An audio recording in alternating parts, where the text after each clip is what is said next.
Hola, ¿cómo les va? Vamos a ver este PowerPoint de oxigenoterapia. La idea es hacerlo con audio por si les quedaron dudas, ¿sí? Para que puedan despejárselas a través de este PowerPoint. Vamos a ver la definición que nos dice. La oxigenoterapia es un tratamiento, ¿sí? Que es la administración de oxígeno en cantidad suficiente para que la presión parcial de oxígeno arterial, esa es la sigla, y la saturación de hemoglobina mantengan un rango suficiente para cubrir las demandas metabólicas del organismo. La presión parcial de oxígeno arterial es la sangre que se encuentra dentro de las arterias. La saturación de hemoglobina, recuerden ustedes que la hemoglobina es una proteína que transporta el oxígeno y a su vez también al dióxido de carbono. Entonces esta es la definición del tratamiento de oxigenoterapia. ¿Cuándo está indicado la oxigenoterapia? En la taquipnea en reposo, ¿sí? Cualquier paciente que tengan ustedes en reposo y que presente taquipnea, está indicada la oxigenoterapia. Después veremos con qué dispositivo. Disnea en reposo o al hacer ejercicios moderados, si el paciente tiene alguna dificultad respiratoria, en este caso también se le administra oxigenoterapia. Cualquier estado de confusión, letargia u obnubilación, ¿sí? Cualquier trastorno, estos son trastornos del sensorio, cualquier trastorno sensorial o en la alteración de la conciencia, el paciente inmediatamente debe recibir oxigenoterapia. En cefaleas persistentes, en cualquier estado de ansiedad, irritabilidad que sea inexplicable, en cardiomegalias o insuficiencia cardíaca de causa desconocida, ¿sí? Cualquier trastorno cardíaco donde haya una falla de bomba va a tener menor irrigación, ¿sí? O diferencias de presión van a hacer que nuestros tejidos no estén completamente perfundidos, por lo tanto no estén completamente oxigenados. Así que cualquier situación de insuficiencia cardíaca, el paciente necesita oxigenoterapia. En policitemia de causa desconocida. La policitemia es el aumento de los glóbulos rojos en sangre, ¿sí? Aquí dice de causa desconocida.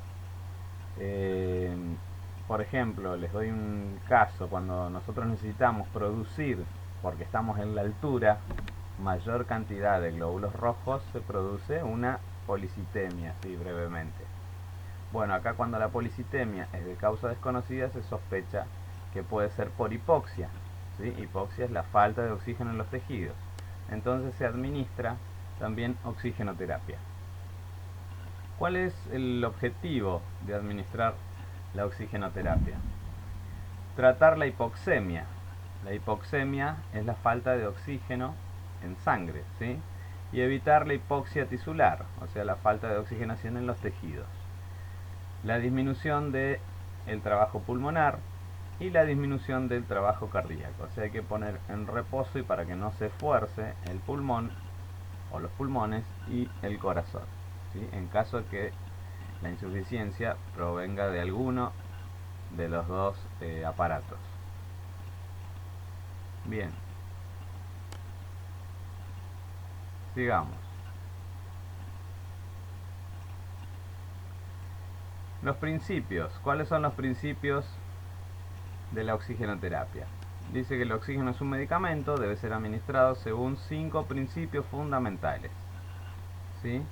Que son la dosificación, debe estar dosificado, ¿sí? No es simplemente a demanda y los litros que a mí se me ocurran o a mí me parezca, debe ser continuada. Una vez que inicio la oxigenoterapia, es un tratamiento que debe ser continuado, salvo que después la situación ya no lo requiera. Debe ser controlada, ¿sí? A través de aparatología y a través de enfermería. Humidificada, el oxígeno siempre debe estar humidificado. Ahora vamos a ver cómo se humidifica, pero seco no. Y temperada, o sea, temperatura ambiente o la temperatura corporal normal. El estado del paciente, severidad, cuadro y causas de la hipoxemia determinan el método de administración de oxigenoterapia, que es lo que vamos a ver nosotros. ¿Cuándo se dice que estamos en hipoxemia? Fíjense, aquí tenemos un cuadrito comparativo de los distintos niveles de hipoxemia: normal, leve, moderada y grave. ¿Sí? La hipoxemia, los niveles de oxígeno normal son de 80 a 100, se miden en milímetros de mercurio, que es la presión parcial de oxígeno. ¿Sí? Cuando tenemos una hipoxemia leve es porque tenemos de 60 a 70, hipoxemia moderada de 40 a 59, hipoxemia grave bajo 40. En la hipoxemia moderada muchas veces ya se indica que el paciente necesita asistencia respiratoria mecánica. Dependiendo del tipo de hipoxemia del paciente se debe elegir el tipo de terapia, ¿sí? Bien, en cuanto a la oxigenoterapia, tenemos diversas formas de administrar. Existen dos sistemas que son de alto flujo y bajo flujo. El de alto flujo, el paciente respira la totalidad del oxígeno que le suministremos, ¿sí? Al ser respirado completamente se puede controlar la temperatura, la humedad y la concentración del oxígeno que le estamos dando. Y de bajo flujo no proporciona la totalidad del gas o del oxígeno que administremos. Está basado en un mecanismo de Venturi. Ahora vamos a ver cuál es el mecanismo de Venturi, ¿sí? El mecanismo de Venturi es un regulador que mezcla oxígeno a presión más aire ambiente. Se utiliza el bajo flujo si el volumen inspirado es hasta un 75% normal, si la frecuencia respiratoria es de 25 por minuto y el patrón ventilatorio dentro de todo está estable. Entonces estos son los requisitos, ¿sí?, para usar el bajo flujo. Si estas condiciones, sin estas condiciones, se recurre a un alto flujo. O sea, si necesitamos una inspiración mayor, un volumen inspirado, mayor a 75%, tenemos una frecuencia respiratoria que es mayor a 25, ¿sí?, o menor de 10, y un patrón ventilatorio inestable, vamos a pasar al alto flujo. ¿Se entiende? Bien.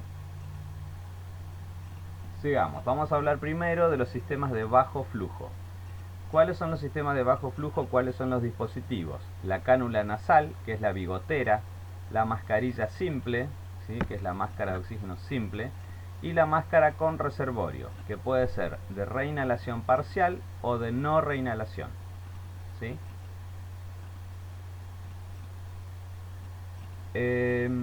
¿Cuáles son los criterios de uso de los sistemas de bajo flujo? El volumen tidal o volumen corriente, el volumen por cada inspiración tiene que ser entre 300 y 700 mililitros. ¿Sí? Nosotros sabemos que el volumen corriente es de 500. Frecuencia respiratoria menor a 25 respiraciones por minuto y el patrón respiratorio, dijimos, consistente y uniforme. ¿Sí? Son los criterios que vimos, que eran los mismos que vimos anteriormente. Método de administración, ya lo habíamos mencionado, lo vamos a ver cada uno. La bigotera o cánula nasal o naricera. Son flujos bajos de oxígeno, es cómoda, segura, sencilla, permite libertad de movimiento, ¿sí? Considerar lubricar e higienizar las mucosas, especialmente la mucosa de la nariz. Si brindamos oxígeno seco, se reseca la mucosa, se lastima, ¿sí? Entonces solemos poner vaselina en las narinas, ¿sí? Y el oxígeno siempre tratemos de que esté humidificado. Tampoco se le puede dar mucho flujo. Ahora vamos a ver qué flujo se le da. Se debe utilizar con humidificadores. ¿Qué ventajas tiene la bigotera? Es cómoda, bien tolerada, el paciente puede alimentarse o hidratarse, ¿sí?, por boca tranquilamente, y se puede utilizar en pacientes con enfermedad pulmonar obstructiva crónica, con EPOC. ¿Qué desventajas tiene? Que puede producir resequedad e irritación de mucosas nasales. Por eso tenemos que tener la precaución de la humidificación y de poner vaselina o crema en las narinas. Bien, relación entre el flujo de oxígeno y la FiO2 en cánulas nasales. La FiO2 es la fracción inspiratoria de oxígeno que se puede medir, ¿sí? En los bajos flujos generalmente es aproximado, en los altos flujos se mide más exactamente. Bien, si yo pongo una bigotera a 1 litro por minuto, ¿sí? Esto de los litros por minuto me los da el flujímetro que yo tengo en la pared, ¿sí? Si yo tengo un oxígeno central, voy a tener un flujímetro. Generalmente los flujímetros vienen hasta 15 litros, de 1 a 15 litros. Fíjense, las bigoteras utilizan solamente hasta 5 litros, más no se puede utilizar una bigotera. La FiO2 que me brinda una bigotera a 1 litro es de 24% aproximadamente, la fracción inspirada de oxígeno, ¿sí? Fíjense que el aire ambiente es oxígeno al 21%, ¿sí? Nosotros le brindamos a 1 litro un poco más. A 2 litros 28, a 3 litros 32, a 4 litros le brindamos 36, a 5 litros 40% aproximadamente de FiO2. Máscara de oxígeno. Son dispositivos de plástico suave, transparente. Generalmente nosotros tenemos o transparente o color verde, es indistinto. Existen diversos tipos, en general poseen perforaciones laterales, salida de, por ahí por las perforaciones laterales sale el aire expirado. Tiene una cinta elástica para sujetar la máscara a la cabeza, ¿sí? Se pasa por atrás de la oreja. Tira metálica adaptable, ¿sí? Que tiene una tira metálica en la parte de la nariz para que ajuste, ¿sí? Mascarilla simple. Seguimos con la misma, ¿no? Cubre la boca, la nariz, el mentón del paciente, ¿sí? Aquí tiene la parte metálica que ajustamos la nariz. Concentraciones superiores al 50%, ¿sí? Pero con flujo bajo, de 6 a 10 litros minuto, ¿sí? Esto me lo da el flujímetro. ¿Qué ventajas tiene? Aporta una FiO2 de hasta el 60%, ¿sí? Oxígeno hasta el 60%. No es invasivo, es un dispositivo económico y práctico, porque es la máscara más común de todas. ¿Qué desventaja?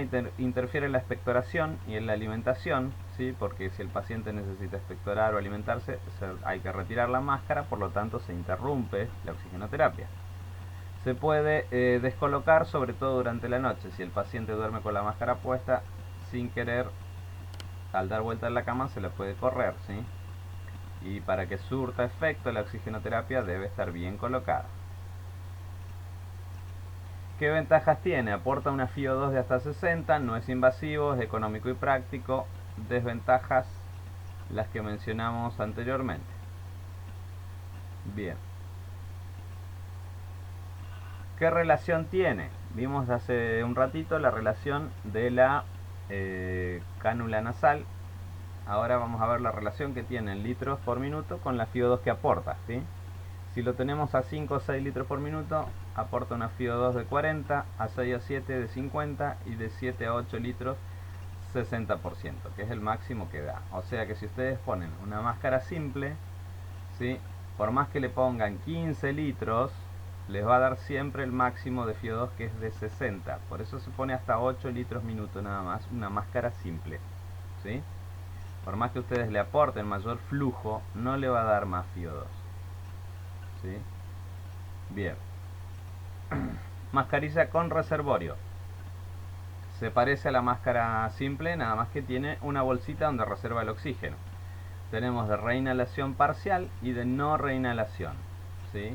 ¿Qué quiere decir esto? Reinhalación parcial es que vuelve a reinhalar el dióxido de carbono que expulsa fuera de la máscara, ¿sí? Y no reinhalación es que no vuelve a reinhalar. Esto depende de una valvulita que tiene en los costados, que ahora la vamos a ver. Es una mascarilla simple con una bolsa o reservorio. La función del reservorio es almacenar el gas proveniente de la fuente, o sea, del tubo de oxígeno, del oxígeno que tengamos central. Así, en el volumen inspirado, gran parte del volumen vendrá del reservorio y no del ambiente, ¿sí? Ofrece un flujo de 6 a 15 litros por minuto, ¿sí? Se puede poner hasta el máximo de los litros por minuto. Aporta una FiO2 de 60 a 80. No es invasivo, dentro de las ventajas, útil en situaciones de emergencia. El reservorio garantiza mejor aporte de oxígeno, aún en pacientes con volumen corriente, dice, deteriorado. Desventajas: el reservorio puede tener escapes, puede contaminarse teniendo hongos y bacterias, ¿sí? Muchos de estos de estas máscaras son reutilizables, se lavan con lavandina, después se vuelven a utilizar, pero si han quedado mal secadas, pueden tener hongos o bacterias. O si no se lavaron. Las mismas que una máscara simple, las desventajas, porque se interrumpe si el paciente necesita alimentarse o expectorar. No suministra una FiO2 menos de 50, ¿sí? O sea, yo pongo esto, ya tengo que saber qué le da. De 50 para arriba la FiO2, ¿sí? Dijimos que era de 60 a 80. Un alto porcentaje de oxígeno le brinda. El uso incorrecto puede llevar a la reinhalación de dióxido de carbono. Vamos a ver.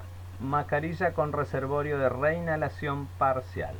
Fíjense, es similar, muy similar a la mascarilla común, porque tiene los agujeritos a los costados, pero tiene la bolsa de reservorio, ¿sí? Bien, cuando el paciente inhala, ¿sí? El oxígeno, miren el trayecto que hace, viene de acá a la bolsa. El paciente inhala e inhala el oxígeno de la bolsa más algo que tenga de ambiente por acá, ¿sí? Cuando el paciente exhala, ¿sí? Exhala hacia el exterior por los costados de la máscara. Bien, eso era, volvemos acá, de reinhalación parcial, ¿sí? El paciente, acá dijimos que exhalaba, pero cuando vuelve a inspirar vuelve a tomar aire ambiente más lo que tenga en la bolsita. Vamos a ver, de no reinhalación. Fíjense que acá no tiene agujeritos, sino una valvulita unidireccional, que es una goma, ¿sí? Cuando el paciente inspira, esta gomita se cierra, se sella contra la máscara. Entonces el paciente entra el oxígeno, el paciente inspira, va desde el reservorio hasta la nariz y boca, ¿sí? Porque esta válvula le impide que entre el aire ambiente o que reinhale el dióxido de carbono que exhaló, ¿sí? Fíjense, y en la exhalación se abre, por diferencia de presión, se abre esa valvulita que es nada más que una gomita, ¿sí? Entonces se exhala y cuando vuelve a inhalar la válvula se cierra. Entonces el paciente no reinhala, ¿sí? Sino que mantiene un circuito cerrado de oxígeno. Bien. Fíjense, aquí está la diferencia entre una y otra, ¿sí? Ingresa el oxígeno, viene acá, el paciente lo inhala, ¿sí? E inhala y exhala el dióxido de carbono. Pero esta válvula tiene entrada y salida, o sea que el paciente exhala, pero a su vez cuando inhala también inhala por acá. ¿Qué inhala? Oxígeno ambiente y el dióxido de carbono que ha exhalado anteriormente, ¿sí? Aquí ¿qué pasa? En el de no reinhalación entra el oxígeno y solamente hay este movimiento de oxígeno, ¿sí? Cuando el paciente exhala, sale el dióxido de carbono, ¿sí? Pero inmediatamente cuando inhala esto se cierra, ¿sí? O sea que no entra absolutamente nada. Bien. Relación entre oxígeno y FiO2 en mascarillas con reservorio de reinhalación parcial. El flujo en litros minuto es de 6 a 7, brinda una FiO2 de 50. De 8 a 10 brinda una FiO2 igual o mayor a 80%. ¿Sí? Reinhalación parcial.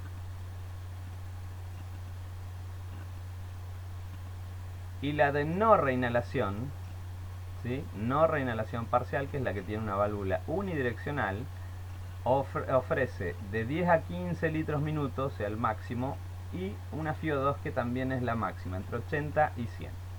¿Sí? O sea que si necesitamos brindarle oxígeno al 100%, la elección va a ser la máscara de no reinhalación parcial,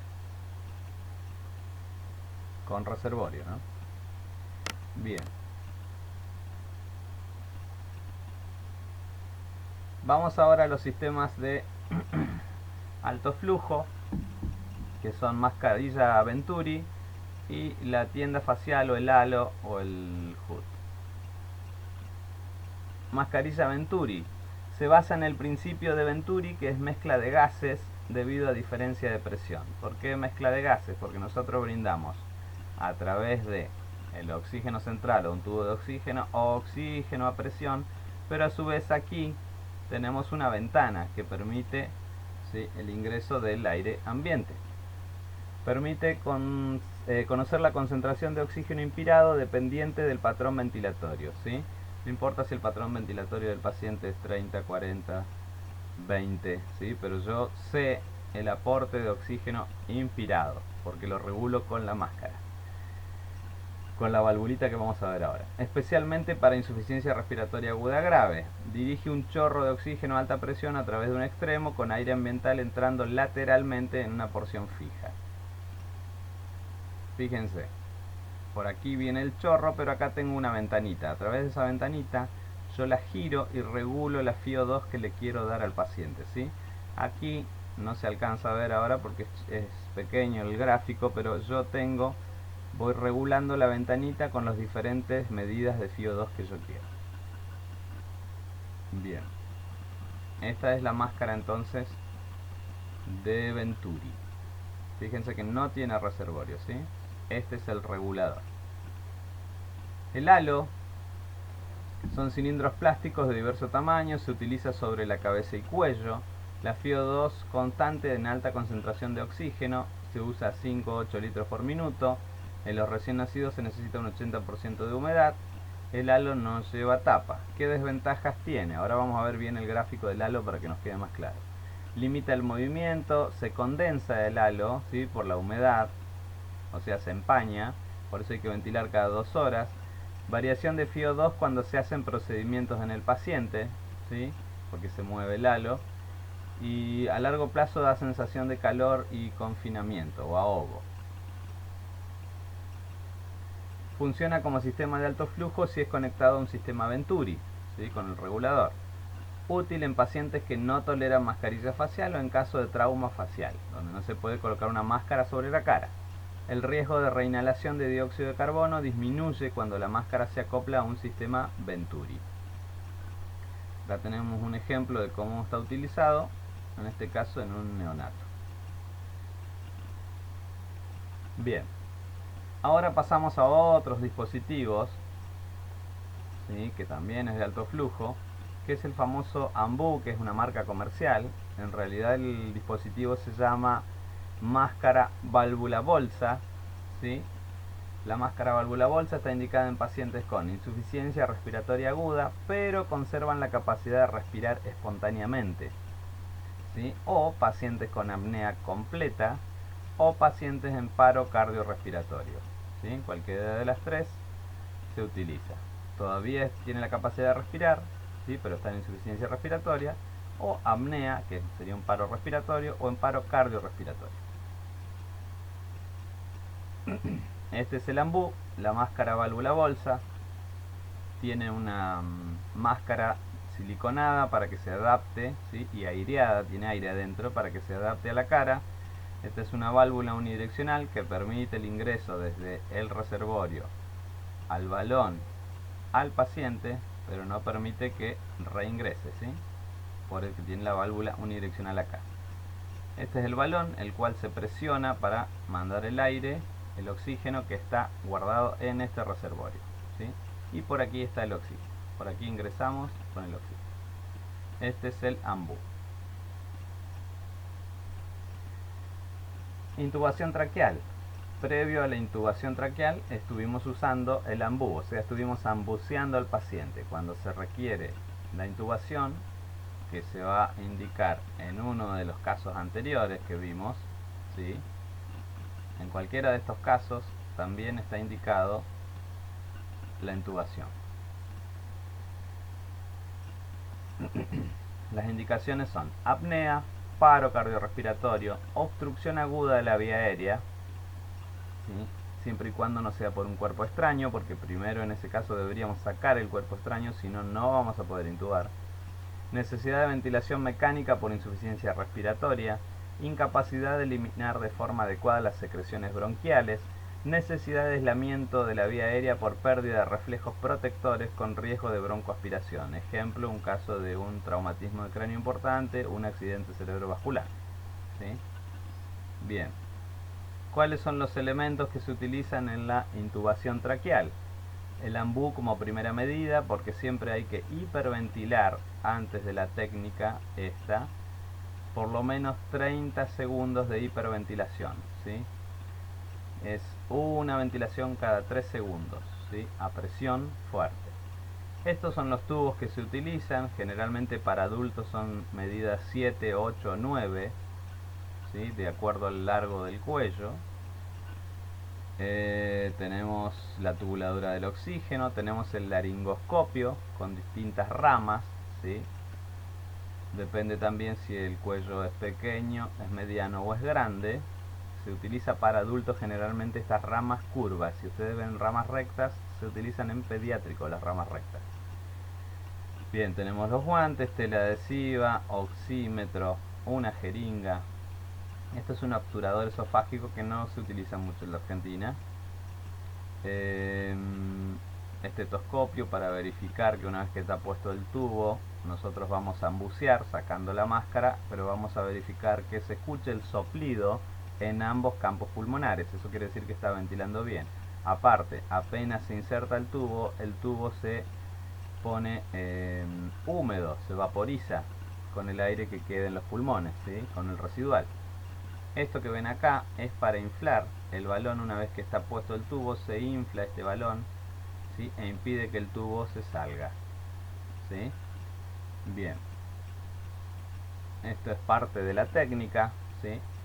El laringoscopio se toma con una mano, con la otra mano el tubo. Una vez que se introduce, se levanta, ¿sí? La parte de la laringe, así como se ve acá. Para eso es la rama, para levantar la parte de la laringe sin tocar los dientes, porque si no los rompemos. Y se trata de ubicar esto, que son las cuerdas vocales. En la parte superior se encuentran las cuerdas vocales, en la parte inferior y mucho más grande, acá está cerrado, pero el esófago cuando el paciente está relajado se ve más grande, ¿sí? Y entre las cuerdas vocales, ahí está la tráquea, ahí se introduce el tubo, ahí, en esa zona. Bien. Esta técnica, la de intubación, no debe llevar más de 30 segundos, ¿sí? Porque el tiempo de intubación es tiempo de hipoxia para el paciente. El paciente no está ventilando de por sí, yo lo hiperventilé con el ambú y después inicié la intubación traqueal. Por eso se realiza un intento de 30 segundos o un poquito más, y si no se puede, se vuelve a hiperventilar, ¿sí? Y después se vuelve a intentar después de hiperventilar. No se puede estar 2-3 minutos haciendo la técnica. Bien, las complicaciones de esta técnica pueden ser muy diversas, siendo frecuentes las complicaciones derivadas de la realización como RCP, paro cardiorrespiratorio, por hipoxia en intubación prolongada, por eso les decía que no debe durar más de 30 segundos la técnica. Aspiración de contenido gástrico, muchas veces el estar haciendo RCP y estar maniobrando, viene contenido gástrico, ¿sí? Porque nosotros enviamos aire al estómago y eso vuelve a través de un reflujo con el contenido gástrico. Puede haber lesión medular, esto si estamos hablando de un traumatismo de un paciente de politrauma, ¿sí? Y yo intento intubar y muevo el cuello. Por eso estas intubaciones se tienen que hacer con el collar cervical puesto y son mucho más laboriosas, más difíciles. Generalmente también, si se le erra a las cuerdas vocales, voy a producir una intubación esofágica, o sea que lo único que voy a insuflar va a ser el estómago, no los pulmones. Intubación selectiva del bronquio derecho, esto es porque anatómicamente el bronquio derecho está un poquito más alto que el bronquio izquierdo, entonces el tubo suele irse derecho al bronquio derecho. Y eso que hace que yo escuche cuando oculto el soplido nada más que en el pulmón derecho y no en el izquierdo. Entonces hay que acomodar el tubo. Traumatismo de la vía aérea superior o esófago, incluida la ruptura. Esto es en caso de que yo me cueste muchísimo intubar y puedo lesionar. Y puede producir arritmias cardíacas por reacciones vagales. Bien. Aspectos prácticos y cuidados de enfermería. Primero hay que conocer, esto ya lo saben, hay que conocer al paciente, sus patologías, sus antecedentes y la causa de la hipoxia. Valorar la gasometría, ¿sí? Que son los gases en sangre. Explorar el estado de ventilación del paciente, esto es el examen físico. La frecuencia respiratoria, forma de respiración, volumen que utiliza, si utiliza o no músculos accesorios. Valorar la repercusión hemodinámica de la hipoxia, ¿sí? Cómo la saturación me afecta o no el nivel cardíaco y el sistema circulatorio. obtener la colaboración del paciente y mantenerlo siempre informado. Cuidados de enfermería: humidificar el oxígeno, ¿sí? Aseo nasal en caso de bigotera. No es que le ponemos una bigotera y nos olvidamos, sino que tenemos que ver que no se reseque, que no sangre, que no se lastime. Aseo bucal en caso de mascarillas, ¿sí? La máscara tampoco puede estar puesta siempre. Nosotros tenemos que hacer una higiene de la boca, ¿sí? Con un enjuague, con clorexidina o algún antiséptico que se utilice, y ver si el paciente no presenta también hongos, ¿sí? O astas en la boca. Bien, no fumar, esto es para pacientes que están en domicilio, ¿no? No fumar dentro de la casa, no mantener estufas o calefactor cerca de una fuente de oxígeno. Si fuera así, ventilar, ¿sí? Esto es lo que hay que educar al paciente. No aplicar lociones que contengan alcohol. Bien, contraindicaciones, complicaciones y otros. Pacientes con hipercapnia crónica. Hipercapnia es el aumento del dióxido de carbono en sangre, ¿sí?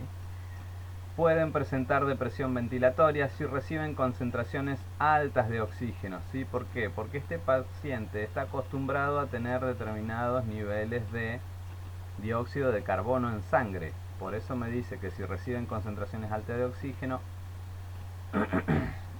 pueden presentar depresión ventilatoria. Ejemplo de estos pacientes con hipercapnia crónica son los pacientes que tienen EPOC.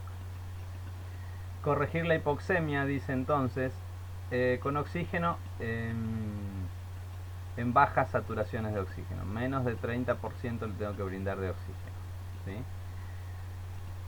FiO2 mayor o igual a 50%, atelectaxia, toxicidad por oxígeno, depresión de la función ciliar y leucocitaria, ¿sí? O sea, una FiO2 mayor a 50% en estos pacientes me puede producir estos trastornos. Y bueno, en prematuros, que no sería nuestro caso, pero para que lo sepan igual, evitar la presión de oxígeno más de 80 porque puede producir retinopatías. Esto es por una intoxicación de oxígeno, puede producir retinopatías y ceguera en los prematuros. Bien. Peligro de incendio aumenta en presencia de concentraciones altas de oxígeno, ¿sí? El fuego se alimenta de oxígeno, así que hay que tener cuidado. Contaminación bacteriana asociada a ciertos sistemas de nebulización y humidificación. Esto es cuando no se decontamina el material que utilizamos o cuando lo decontaminamos y lo dejamos húmedo, ¿sí? Hay que secarlo al material. Bien. ¿Qué materiales y equipos se utilizan para la oxigenoterapia? Se tiene que poseer una fuente o suministro de oxígeno. Si es en una clínica vamos a tener oxígeno central, o podemos tener tubos grandes de oxígeno, tubos chicos de oxígeno, ¿sí? Manómetro o manorreductor.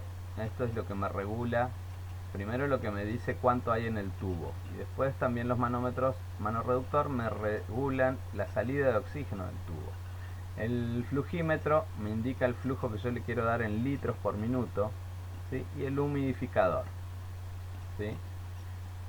Bien.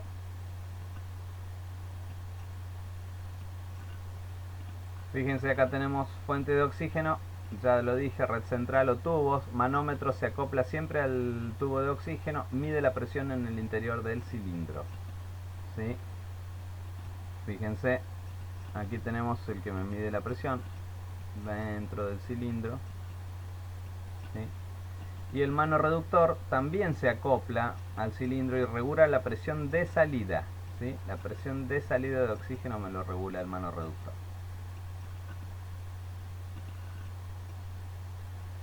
El flujímetro o caudalímetro se acopla también al manorreductor, ¿sí? Si volvemos acá al tubo, se va a acoplar acá, a este, acá va a estar el flujímetro. Controla la cantidad de litros por minuto que salen de la fuente del oxígeno. Fíjense que acá hay uno que llega nada más que hasta 200 centímetros cúbicos, ¿sí? Que es pediátrico. Otros se usan para bigoteras. Y este que se usa para todo, que me permite de 1 litro hasta 15 litros. El humidificador, ¿sí? Es esto, que también los han visto, los conocen más y han estado practicando, con tubos verdes, ¿sí? Los hago verdes. Al estar licuado, enfriado y secado, se debe humedecer para no resecar las vías respiratorias. Es un recipiente con agua destilada estéril. Hasta 2/3 de su capacidad se llena, ¿sí? Se utiliza agua destilada o también se puede utilizar solución fisiológica. Bien, y ahí terminamos con lo que es oxigenoterapia. Si les quedó alguna duda, chicos, o tienen alguna pregunta, pueden mandar las consultas a, al mail, al Gmail, a Samuel Ipsa, ¿sí? Donde deberían estar enviándose también los trabajos prácticos. Nada más.